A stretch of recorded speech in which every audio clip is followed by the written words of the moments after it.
Waiting for the record. Okay, buddy. Welcome to Grue, and thank you so much for coming on. I appreciate it. Yeah, my pleasure. All right. So like the first thing I want to start out asking you is simple question is like what drew you to want to act? Like when did your passion start for it? I was it's a funny story. I was in high school and the high school I went to was very sort of sports dominated. We had a really big football team, big water polo team. I think baseball was big too. And as a freshman in high school, I was sort of getting attention that I was not necessarily enjoying on the schoolyard. And the show choir met at lunchtime. And one of my buddies who I rode the school bus with to school was in the show choir. So I just kind of tagged along into this room, this choir room, just to sort of be off the schoolyard during lunch. And I was sitting in the back with Calvin, my buddy Calvin, and we're just kind of singing along with the choir teacher. And the choir teacher at some point sort of singled me out to do a solo. And, I'd never sung or thought of performing or being, I was really just kind of hiding out. I was eating my lunch in peace. And uh, he asked me to do a solo, and I opened my mouth and sang, and it sounded, okay. And I ended up getting a solo in the show. And then, I from there, I stayed with the show choir. I kept doing shows. I joined a dance production class in high school.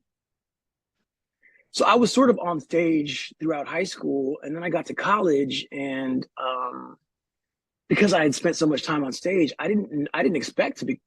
My teacher's all educators, so I thought I was going to go into education, some sort of teacher.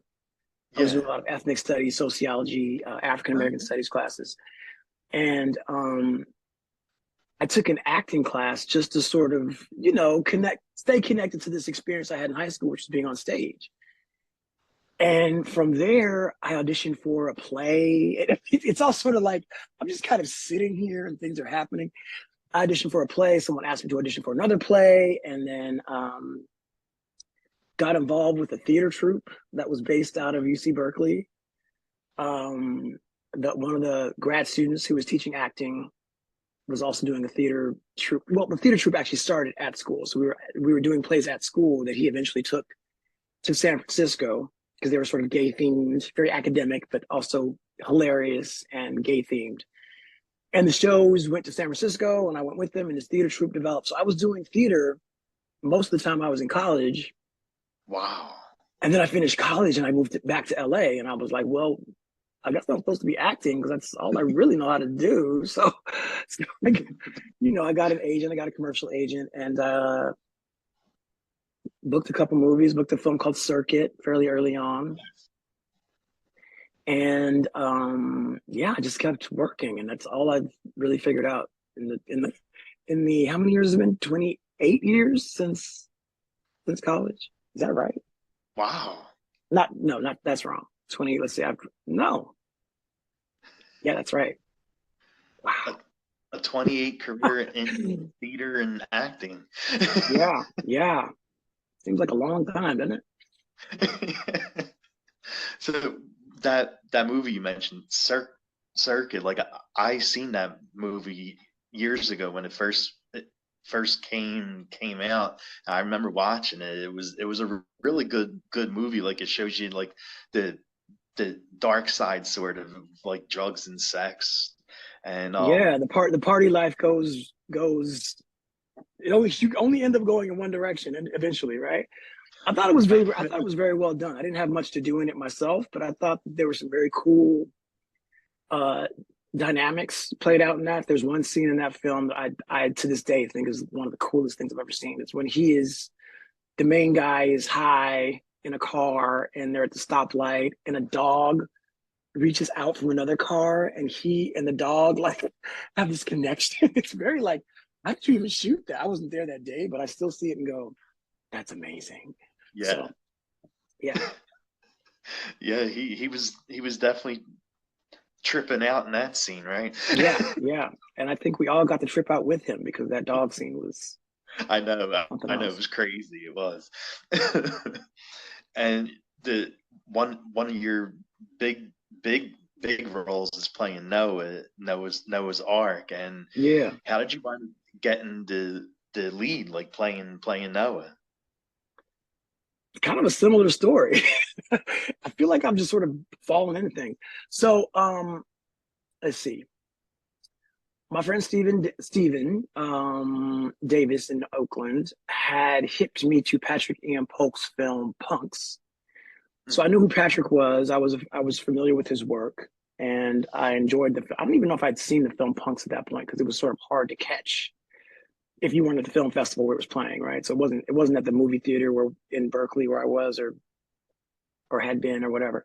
So a few years later, I'd moved to LA. I'd started acting, and another friend from college, Andy, forwarded me an email for a an open call for a new show called Hot Chocolate, and Oh, and Patrik-Ian Polk was the creator of the show. So it was going to be a straight to DVD or a video on demand situation. This was before streaming, so way back before streaming, back in my day, and I went in to read for two characters. I read for the character Ricky, who is one of the four friends, but the sort of sexually adventurous, sort of promiscuous Samantha of the group.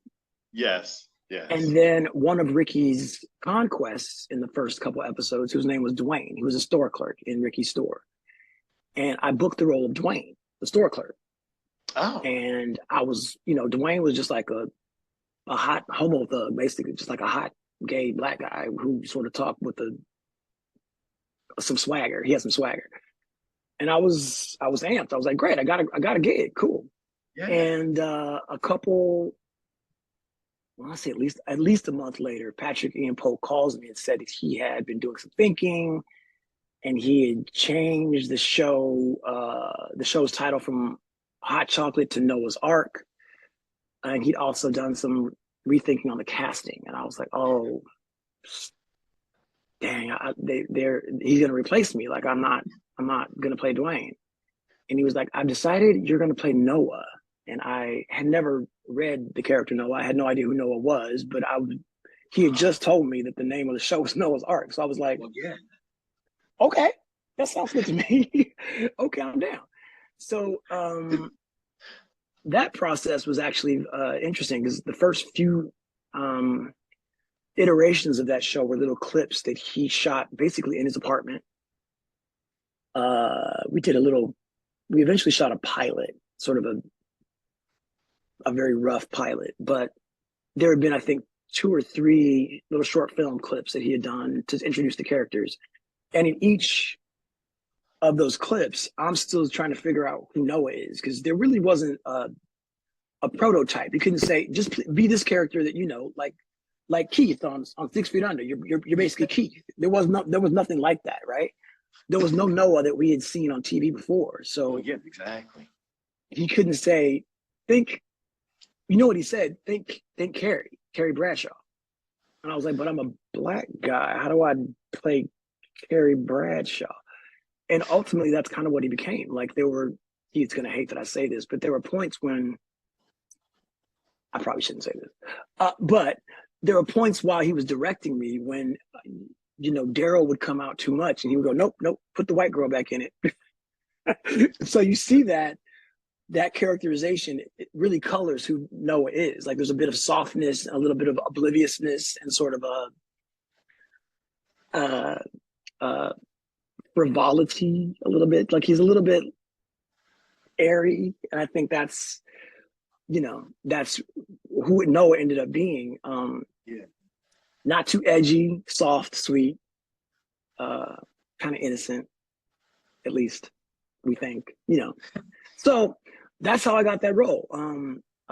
It was sort of by chance. I auditioned for something else, and I think he liked my hair, quite honestly. I had long hair back then. And he was like, we can do things with your hair. So that's what worked out. And what I loved about the show, because when Noah's Ark was out, like it was they didn't show a a lot of like queer roles, at least queer black roles, and Noah, you playing Noah in the show, it broke down so many doors, and it was like one of the first shows to actually show that, right? Well, yeah, we had at that point I just mentioned Keith from 6 Feet Under. We also had Omar from The Wire. And I'm sure there were other characters. I don't think True Blood was out yet. Maybe they're just coming out, but we really didn't have a lot of characters who acted like Noah on TV at all, who weren't punchlines for a joke, right? So if an effeminate black gay character came on, he was usually a hairdresser. He was usually a co-star or like 5 lines and under, and he usually was the butt of a joke. And True. what Patrick did was he made that character the center of the story and the romantic lead. And it really challenged viewers to start thinking, oh, wait, these guys are here. They have lives too. They're not just the joke. They have Exactly. careers and relationships and friendships and families and all of these things. And what does it look like if we censor that character and surrounds him with folks who get him and understands his vibe and sort of, reflect his innocence in a way and help him figure his things out. Uh, I think it was brilliant, quite honestly, for the time. It was really ahead of its time in terms of humanizing a group of men who we didn't really get to see. Keith and Omar from those two shows I mentioned before were very macho. Well, yeah, I exactly. think I think one of the things that Hollywood decided is if we're going to show gay black men, we have to shatter the stereotype by making them super masculine. And I understood what that was about. That was about sort of challenging this black sissy stereotype that black gay men, had sort of been dismissed with or by, and but in the end, it sort of made more effeminate black gay men invisible. It sort of made us sort of, we weren't the butt of the joke anymore, but we just weren't there at all. So what he did was make us the center of the story and the romantic lead. And I think that was really pretty genius on his part. Oh yeah, definitely. Uh, Is there any scene like you're the most proud of, like a scene you love the most? Gosh, it's in the first episode. There's so many. We had 2 seasons and now 2 movies. Um, I think one of my favorite scenes is in the first episode, or the second half of the first episode. I think there may have been 2 episodes for the first episode. May have been 2 episodes. That doesn't make sense. Part one and part two of the first episode. Um, and it's when Noah is in Wade's closet after they have connected, and he calls his friends and he says, "I just hooked up with Wade," and um, I forgot. I don't even know what the line is. I don't watch the show. I haven't seen it since 2005. But there's just a moment when he's sort of reflecting on how that moment made him feel when he finally got to connect with this guy he had a crush on, and a Mhm. little tear runs down his face.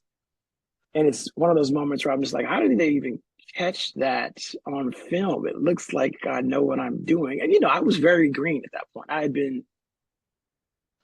done some theater and I'd done some, like things like Circuit, where I was sort of like Yeah. very much in the background.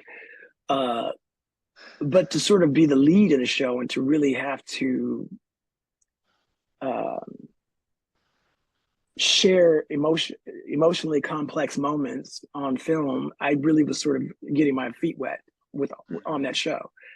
And I felt like that was one of the moments where I kind of captured a real emotional uh, moment for this character, and it translates onto the film. So that's one of the moments that I think of. Okay. Okay. And like another thing about the show that again that wasn't shown on television at that time when the show was out.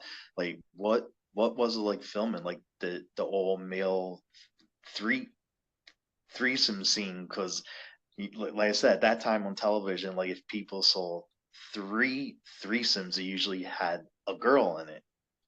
Was there a threesome with men? There was the threesome that I was in that was wait had a girl in it, Was it? right? I think. Yeah, Wait. in the first episode there was a girl. Brandy You're was right. the You're right. third was the third. There may have been another threesome, but if it involved anybody, it would have been Ricky, Hmm.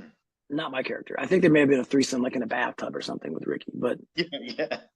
um, yeah, all the sexuality, because it was on Logo, which was an ad sponsored network or ad whatever you call that ad run network.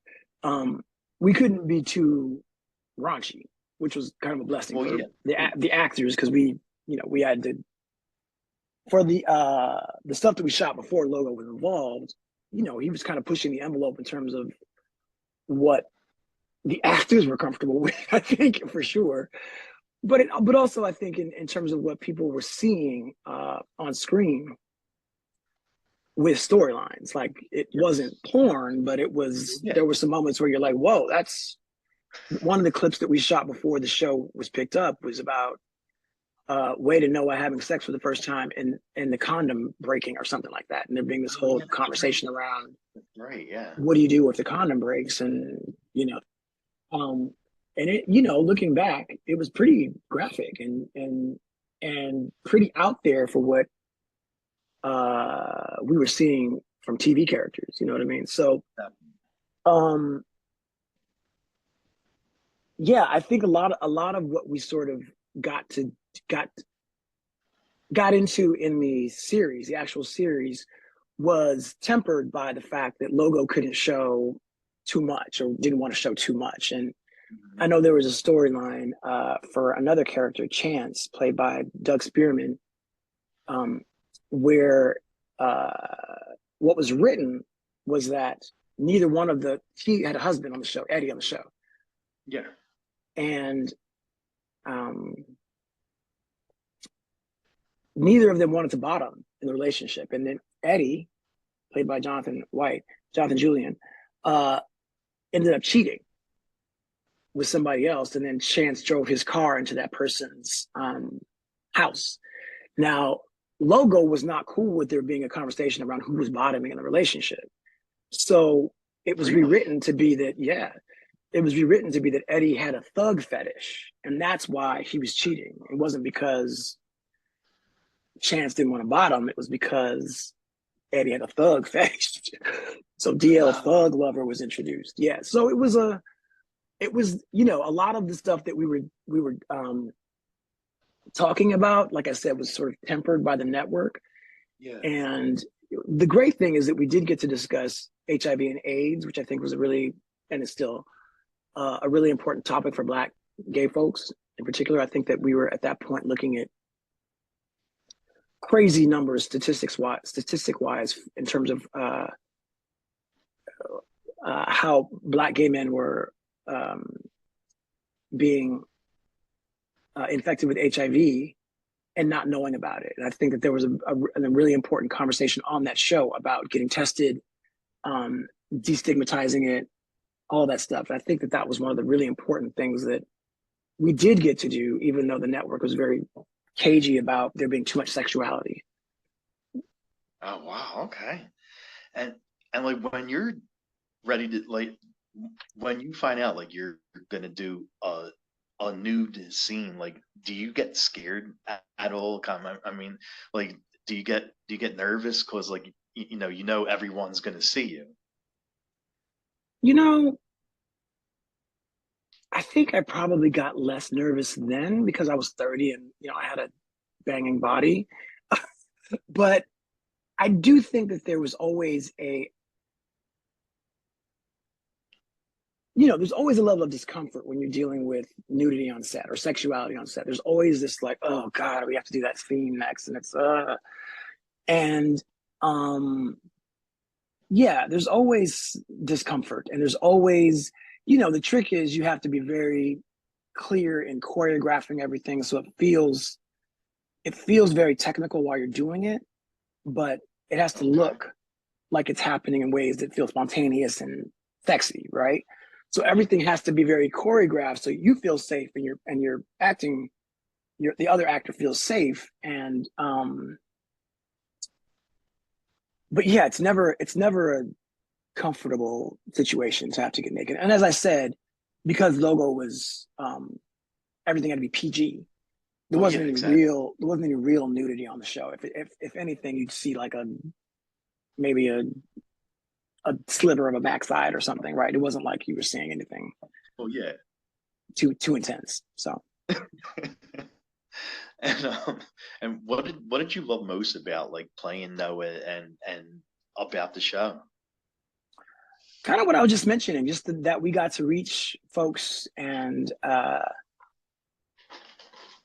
talk to people and really sort of highlight people within the community who didn't get to see themselves before, who never got to see themselves on screen before. It was very early on in the show's broadcast in 2005 when I was in New York in the Village, and I came across this young person who just recognized me walking down the street and started jumping up and down and sort of screaming and going, "Oh my God, you're Noah, you're Noah." And Oh, wow. they said, "I've never seen myself on screen before." And that was something that I hadn't really, this was, I think we started airing in October, and this would have been December of that same year. And I hadn't really interacted with a lot of people. I'd sort of hidden out when the show first came out. I was in my apartment a lot. But I went to New York for New Year's, and I was out with some friends, and this kid, Chocolate was their name, kind of lost their mind when they saw who I was and that I was standing in front of them. And it hadn't occurred to me how important it is for folks like Chocolate. Chocolate was what we would call today gender expansive, like micro braids, fur coat, probably assigned male at birth, but who knows what they were, what their gender, what gender they were identifying with at that time. But Noah really did give kids who were what we now know is gender expansive a voice, and they got to see them because Noah was wearing half tops and Ugg boots and pigtails, and Noah was doing all kinds of things. Noah had a soft, voice and really carried himself in a way that felt certainly not hyper masculine, but also not necessarily super sassy in ways that felt performative. He was just a soft boy, and I think that really gave voice to a lot of kids who felt like, I don't fit in this category, I don't fit in that category. Where do I belong? And then they saw Noah and they thought, wow, that's where I belong. I'm in this clique. This is my crew. These are my people. So that's the thing about the show for me that I'm most proud of, and it really makes it a really special project to have been involved in. Oh, that's awesome. That I mean, just to hear that story about someone coming up to you and how much that role meant to them, like that's really awesome. Yeah, and I've had many conversations like that since, but that was the first time, and it only then occurred to me, oh, this is not just a little TV show. This means something to people. That's a big deal. When you're as an actor, you don't take jobs thinking I'm going to change people's lives. You think I got an acting gig, and let's see how I do, and will it be funny, and will I get these lines right, and how do I look in this lighting, and things like that. And then you you touch people. It's a big deal. It's a gift. Definitely, yeah. And another show that I love, because I'm a big horror fan, so I love movies or films or TV shows that have like horror and some humor mixed in it. So yeah, I was a big fan of Demon Hunter, and you were involved in that too. And like I love like the whole show. Like I watched the whole entire show, and I love how it's about two guys that like go out trying to find demons and catch them and all that, and then some of the demons try to hook up with them, and Yeah. Tim O'Leary has a very singular gay horror mind. He is sort of a genius in that very specific genre, because he understands what gay men want to see in terms of like sexiness and stuff, but also he's very horror oriented and really gets the horror genre. Yeah, definitely. yeah. What was that, like your first like horror type show that you ever been on? I mean, that's technically probably the only one. I mean, we're not without counting Lovecraft Country, in which I was not nothing scary happened to my character. I was just a queen in a bar. But Lovecraft Country on HBO, which is now Max, was also a sort of an amazing horror with some queer storylines series. But yeah, Demon Hunter is probably the only one where I had anything to do with the scary stuff. Oh wow! So yeah, how was that experience like working on a horror show for the first time? well, you saw the stuff I did. I think I came out of a hot tub in one scene, and I was just sitting next to the hot tub in another scene. It wasn't like I was doing anything. Some of the actors got to like, they had fight choreography, and they were doing like full on, karate kicks across the screen and being stabbed. Like there was like actual action. I was just the spider god who was, casting spells and things like that. So I wasn't doing much beyond being evil, but it was fun. It was a lot of fun. Hey, well, it was an important role to the show, and I mean, there's like a ton of blood in there, and he definitely didn't shy off the full frontal stuff. And one of my scenes involves some of that, and that's quite honestly, it's one of those things where as an actor, you think, don't look down, right? Just don't look down. But then the character would probably look down. So when I watched it back, I was like, the character should look down, because he would be like, okay, now you're all here. But as the actor, I'm like, stay on their eyes, stay on their eyes. Nice. It is what it is. I was hoping it would have came back for like the second season, but I don't think it is. Like I haven't heard nothing about it. It's hard to produce independent stuff, and it's getting harder and harder. I'd say the industry is changing so much right now, and so few creators are given opportunities with the funds to create what they actually want to make. I'm assuming the model is going to break and reform at some point soon. I think we're going to have to figure out something about the streaming situation is not quite allowing for most of us to do what we want to do. Oh, okay. Because there's not the way streaming is set up, this sort of model just doesn't allow for people to get paid for their work. It's just what it is. Oh. So yeah, I know Tim would love to do a second series. I'm sure he's written it already, and I know that he has been working on other things as well. But he actually did the stunts for a pilot that I just shot, that I co-wrote and produced. Yeah, he did our stunts. Oh, that's sweet. Because he's obviously very good with stunts. So our show doesn't have any like demons or knives, but there were a couple of scenes that had some action that needed, safety for the actors. So we had them come in. Oh, sweet. Okay.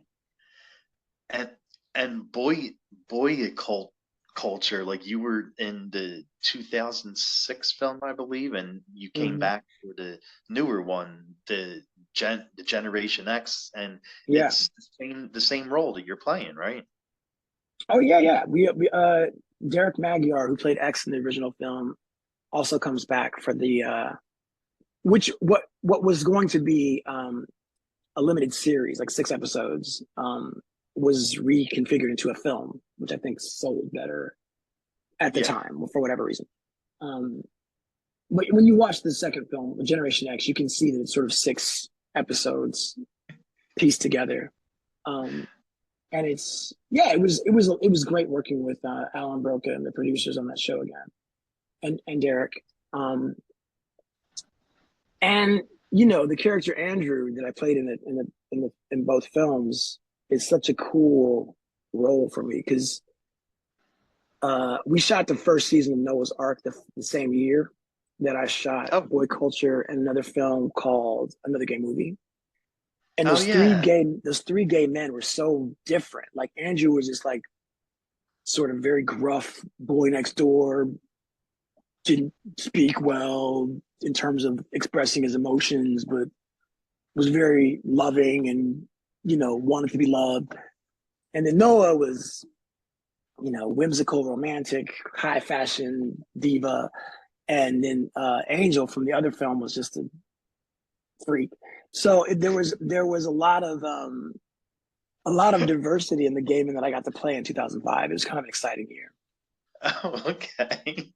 Which is almost 20 years ago now, which is crazy to think about. God, it's 2024 already. Wow. Woo! Life. It goes. One of the shows I grew up watching was Saved by the Bell, and I saw you were in the newer show of Saved by the Bell. Did you ever watch like the older one? Of course. Are you kidding? Yes. Saved by the Bell was almost required watching for my generation. Like Saturday mornings would not have been Saturday mornings without Saved by the Bell. Yeah.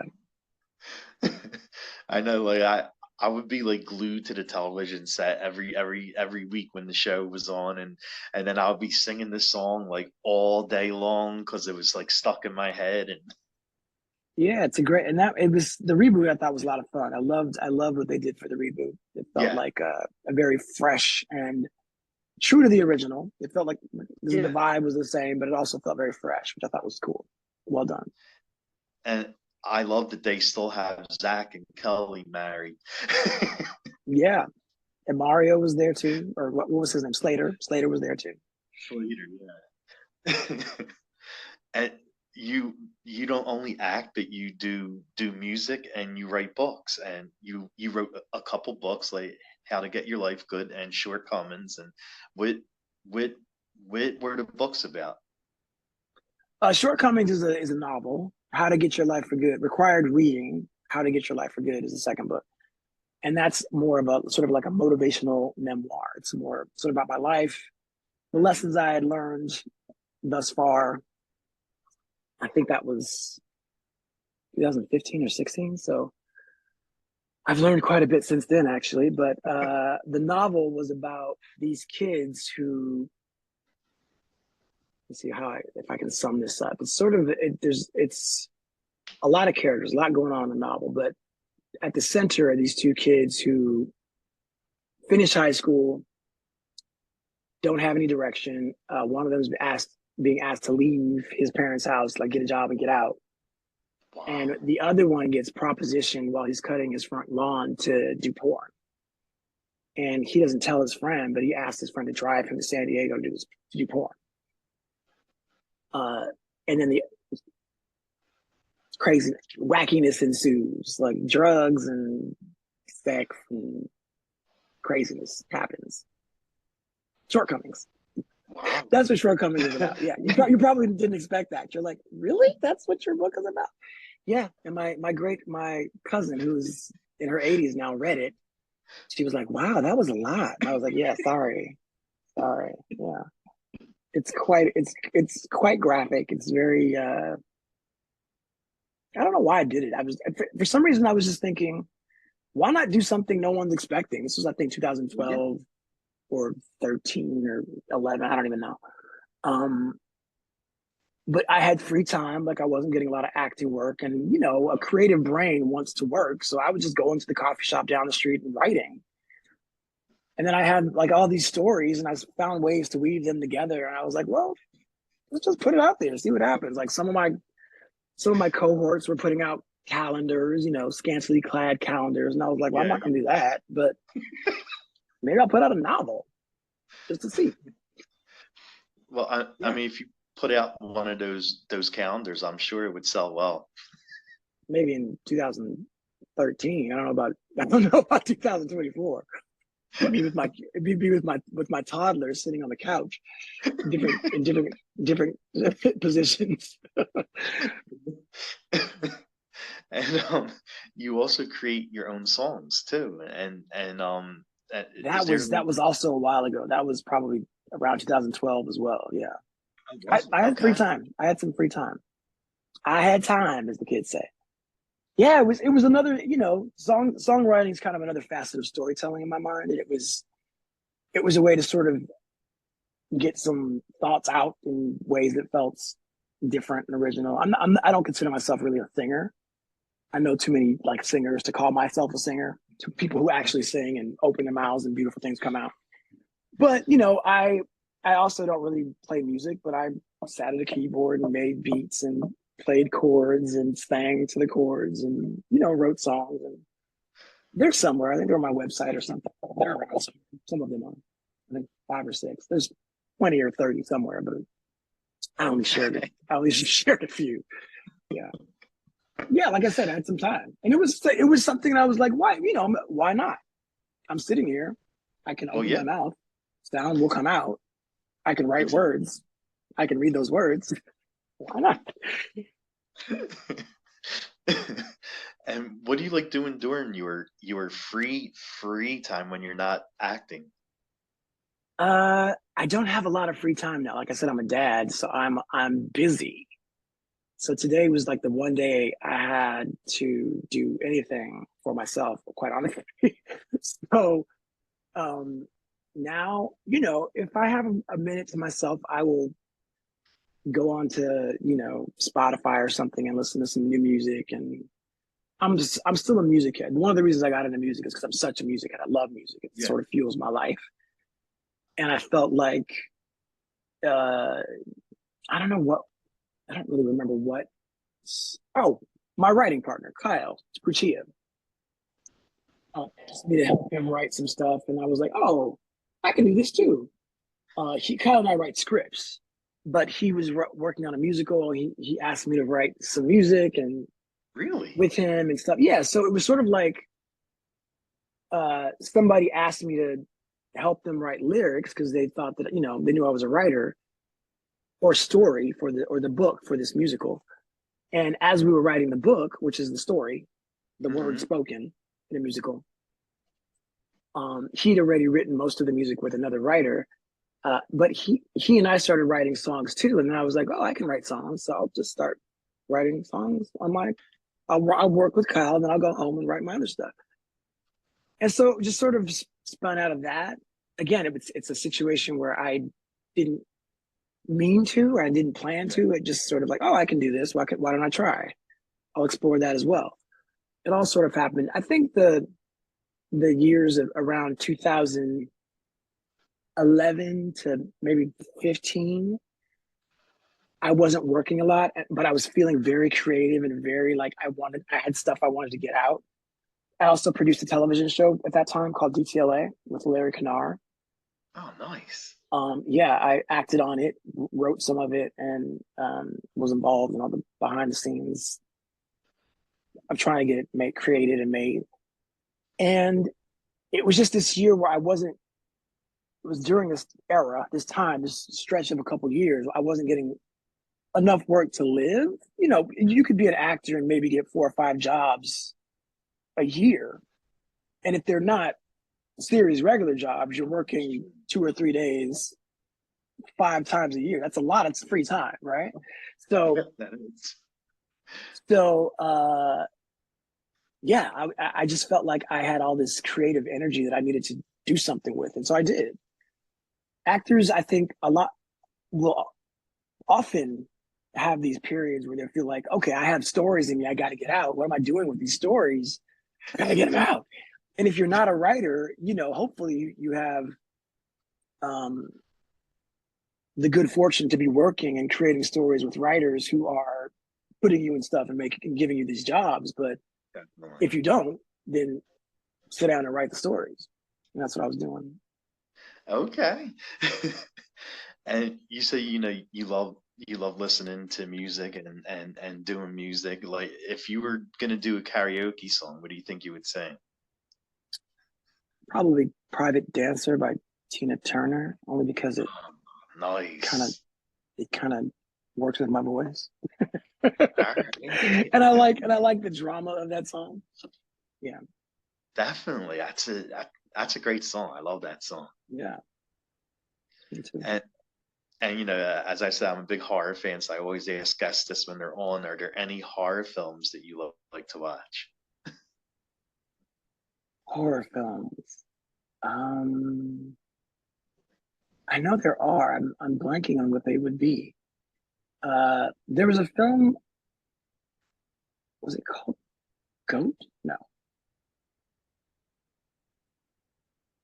It involved a black goat. It was like early settlers in America, a witch in the woods. What was the name of that movie? I know the actress's name. Hold on. There are many horror films that I enjoy. I'm not really a horror fan. Yeah. Because I don't love gore and I don't love people being like, I don't want to see somebody chasing a girl through the woods with a knife. I just don't. Yeah. It's not my vibe. But there are films that do things that I think are very creative in terms of like witchcraft or demons and have, Rosemary's Baby, for example. That's a brilliant horror film. Definitely. Yeah. And quite honestly, Lovecraft Country is it's a series, but it's a horror series. And I thought that was brilliantly done.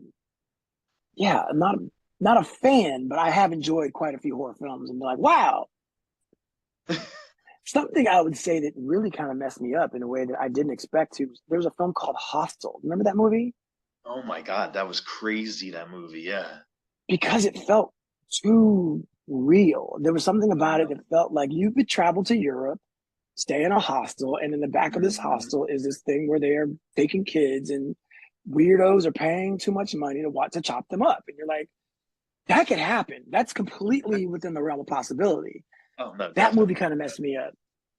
So stuff like that, where it's not just somebody with a mask chasing girls through the woods, but things that are psychological that really mess with you, like that. I think are the ones that I respond to the most, where you think, oh, this is something. Oh no, that's something that could definitely happen, because when you travel, you don't know what you're getting. And you're 20 years old or 22 years old. You don't know where you're going and what the world has to offer. Exactly. Yeah. And what about food? Like, what kind of food do you like to eat? With some of your favorites? I'm kind of a enchilada lasagna guy. Like, I'm big on things with cheese and tomato sauce. That's kind of my vibe. I love it. So I'm Italian, so anything with like pasta and sauce, and yeah. Spaghetti, can't go wrong with spaghetti. I mean, that's kind of my jam. So exactly. Yeah. And is there anything coming up for you that you want to plug? Like anything you're working on? Any shows? The pilot that we just shot, it's called One for the Team. It's a high school coming of age series that we just shot the pilot for. At the center of the story is a young Mexican American boy who happens to be trans, who moves to a new school to get a lacrosse scholarship. And it's sort of about him finding his people. He felt at the school where he was in his hometown, they didn't quite get him. They knew him before he transitioned, and they were sort of not knowing what to do with him. And he moves to this new school in a new town, and he gets to sort of start over and decide who he wants to be in this world. And it's about challenging toxic masculinity in some ways, and it's also about finding your people and being your best self despite what the world is offering. Oh yeah. And also it's funny and silly, and there's lots of cool characters and stuff like that. Oh, nice. Okay. Yeah, it's a high school comedy, but the pilot has actually turned out to be sort of, my writing partner and I, Kyle Pucci, and I were just talking about how it feels more like a drama with some funny moments, because it's real. And the actor we have, his name is Cassian Drake. He plays the lead. Just a brilliant kid. And Rain Valdez directed the pilot, and she's brilliant. She's an actress as well. So yeah, it's coming soon. We have a screening this Saturday for some nice. screening of the first cut. So we're excited. Nice. And the last thing I will ask you is, where can fans follow you at? Mostly at Darryl Stephens. So if it's Twitter, where I'm not really doing much these days, Threads, I am. Instagram, I am. I'm not on Facebook anymore, or I may be, but I'm not there. Like the profile might still be there, but I'm not there. And even the ones that popped up when Twitter started falling apart because of the muskrat, like Blue Sky and something else. I'm there. I'm not doing anything there. I'm only on Threads, really. Threads and Instagram are my main places at this point, and my website, where I'm not really doing much anything. I'm not doing much there either. I got to update that too. With the kids, you don't have a lot of time for social media. You got to make lunch, and there's lots to do. So lunch and get them ready for school and the homework. Get them ready for school. Yes, all that stuff. So you can find me somewhere at the park with my kid. That's where you find me. You want to find me? I'm at the park. Well, thank you so much for coming on the show, and thank you for cutting your gym short to come on. I'm gonna go back. I'm still you can't see, but I'm still in my sweat, so I'm gonna go back right now. Okay, there you go. Well, we'll definitely have a great day and a fun time at the gym. Thanks. You too, Rocco. Thank you. All right. Take care. Bye. Bye. You too. Bye.